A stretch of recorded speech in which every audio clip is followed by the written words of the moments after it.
सिंध की होनहार और ज़हीन बेटी ने एक ऐसा कारनामा अंजाम दिया है जिसने पूरी दुनिया में पाकिस्तान का नाम रोशन कर दिया। इस हैरत अंगेज कारनामे से मुतासिर होकर खलाई तहकीकी इदारे नासा ने इस लड़की को दावत देकर अपने पास बुला लिया है। इस नन्ही साइंसदान का नाम बिस्मा सोलंकी है और इसका ताल्लुक सिंध के जिला सांगण से है।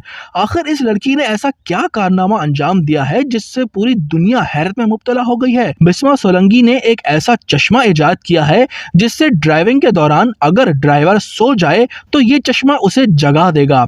बिस्मा सोलंकी और उनके साथियों ने अपने प्रोजेक्ट को anti sleep glasses for driving का नाम दिया है और उन्होंने इस मुनफरिद चश्मे को बनाने के लिए बहुत मेहनत की है। उनका ये मंसूबा मुताद्दिद बार नासा की जानिब से मुस्तरद भी हुआ, लेकिन अब जब वो अपने मंसूबे में कामयाब हो गई हैं तो नासा ने उन्हें अपने पास अमेरिका बुला लिया है और अब वो कराची एयरपोर्ट से अमेरिका रवाना हो गई हैं।